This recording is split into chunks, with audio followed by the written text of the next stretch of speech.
السلام عليكم ورحمة الله وبركاته. خيارات شرفت له سود وهذا وردك هاتن إن سوقر أيا وحوشيجيا تليها جود إذا ماذا حوج دلك صوماليات أو يوسف راجع إنه سويره دمان تلياشة إذا ماذا كلا قيبه هذا كلا دوان odawa general odawa oo iskugu yeeray ciidamada ayaa waxa uu kula dardaarmay ugana digay in ay ku milmaan hardanka siyaasadeed ee haatan dalka ka cusub marxaladda cusub dalka uu galay maanta ayaa waxa uu ugu digay ciidamada in ay u kala jabaan qaybo ha isdiidan lana kala saftaan siyaasadaha isdiidan ee dalka haatan ka cusub taliyaha oo la dardaarmayay ciidamada ayaa waxa uu u sheegay in aanay siyaasad shaqo ku lahayn oo ay hawsha loo igmaday loona dhaariyay ay tahay sugidda ammaanka haddii ay tahay mucaarad iyo hadday tahay muxaafid intaba aanay iyagu shaqo ku lahayn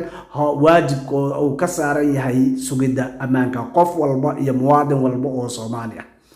taliyaha ayaa waxa uu u sheegay ciidamada qofkii ama sarkaalkii lagu helo in uu dibandaabiyo maleegayo ama siyaasadda uu ku milmay tallaabo sharciga waafaqsan iyo xeerka ciqaabta ciidamada qalabka sida la marsiin doono taliyaha oo la hadlaya ciidamada ayaa waxa uu sidoo kale u sheegay in ay ciidanku wax ku yihiin dal iyo dad midaysan haddii inta la waayo ay kala dhantaalka iyo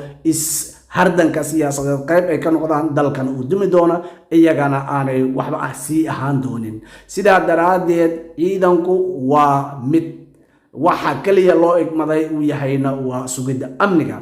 ciddii lagu helo in ay ka mid noqoto hardanka siyaasadeedna tallaabo sharci laga qaadi doono odawa oo la hadlaya ciidamada ayaa waxa uu yiri bismillah taliyaha ciidanka dhulka xoogga dalka Soomaaliya taliyaha ciidanka cirka taliyaasha qaybaha hogaamada taliska guud taliyaasha kulliyadaha iyo dugsiyada taliyaasha guutooyinka abaanduulayaashooda taliyaasha ururada ku xigeenadooda dhammaan saraakiisha qiimaha badan ee halkan ku sugan assalaamu calaykum waraxmatullaahi wabarakaatuh salaan kadib waxa mahad iska leh Allah subhanahu wa ta'ala oo inoo suurta galiyay maantay inaan halkaan isugu nimaado saraakiisha qiimaha badan ee ciidanka xoogga dalka Soomaaliyeed ee halkaan fadhisa ciidanka xoogga dalka Soomaaliyeed wax kuma qaba kariyo guruubo iyo kooxo gaar ah inay dabada ay la galaan aragtiyo gaar ah in ay raacaan waxba kuma qaba karaan ciidanka xoogga dalka Soomaaliyeed iyo guud ahaan ciidamada qalabka sida waxay wax ku qaba karaan isku duubni waxay wax ku qaba karaan isku xirnaan waxay wax ku qaba karaan iska warhayn waxay wax ku qaba karaan iswaraysi iyo in aanay ka leexan kaalinta xaq ku ah oo ay shalay u dhaarteen haddii ay timaad kala dhantaal aragtida ciidanka iyo awoodda ciidanka waxa imaanaya in aan gabno waajibka iyo mas'uuliyadda aan lahayn hadday timaado in aan gabno waajibka iyo mas'uuliyadda aan lahayna waxa imaanaya wixii aan ilaalinaynay in ay meesha ka baxaan haddii wixii aan ilaalinaynay ay meesha ka baxaanna waxa imaanaysa laba isku soo laabata inaysan dhicin taasna nolosha ka dambaysa ee ay salka ku haynayso xog ogaaleed u tiin waana soo aragnay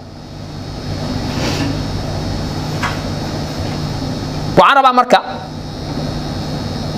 anigoo taliyaha ciidanka dhulka iyo adinkaba dhammaantiinba idin day doona isxog waraysiga iyo wax aragti ah oo isdhaafsanaysan haday jiraan iyo hogaamada taliska guud in ciidanka xoogga dalka Soomaaliyeed xubin kasta oo kamida darajada uu doonyo halahaado fariisto fikiro fahmana kaalinta uu ku leeyahay dalkan iyo positionka uu ku leeyahay inuu ka istaagana ay waajib muqaddis ku tahay isagoo fiirinaya dhaartay uu shalay u dhaartay dareeska uu u gashaday dhibaatadii uu soo maray saaxiibadii faraha badnaay ee kala duunaa ee anagoo aad u jecel aan u weynay qarankan dartiis oo u dhintay iyo kuwa kale u dhaawacmay guryaha jiifa oo lixaad ku waay waxaan rabaa marka anigoo aan rabin inaan waqti badan lumiyo dhammaan ciidanka xoogga dalka Soomaaliyeed deegaanka uu doono ha joogo meesha uu doono ha joogo in la galo heegan buuxa oo dhameystiran oo lagu sugnaanayo goobaha shaqada iyo xerooyinka ciidanku ay leeyihiin dhinac walbo ay tahay diyaar laga ahaanayo sidoo kale in laga fogaado wax kasta ee keeni kara aragtida ciidanka inay kala qaybiyaan awoodda ciidanka inay kala qaybiyaan kalsoonidii ciidanka bulshadu ay ku qabi lahaayeen inay lumiyaan wax kasta oo keeni kara waxaan u baahanahay inaga fogaan inaan iska ilaalino meel iska dhigno taas ayaana inoo suurta gelinaysa wixii aan u dhaaranay in aan fulino hal xubin ee halkan dadka fadhiya ama qof kale mid kale oo meel kale jiro aan fadhin hadduu ka leexdo wadadii ay ahayd inuu maro wuxuu sababayaa mid kalena inuu ka leexdo asaguna inuu wadadii maro wuxuu sababayaa mid kale inuu maro waxay noqonaysaa markaa xanuun ka bilowda fartaada laakiin ku faafa dhammaan jirka aad leedahay ku faafay noqonaysaa aakhirkana sababa meeshaad ku dhima lahayd ama meeshaan ku dhima lahayd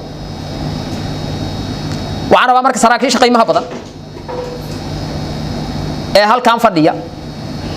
inaan ilaalino wixii aan shalay u dhaaranay inaan ilaalino wadajirka ummadeenna inaan ilaalino kalsoonida bulshadeena nagu qabaan iyo qiimiga dariiska u lahaa isku xirnaan inaan muujino taas ayaan wax ku qaban karnaa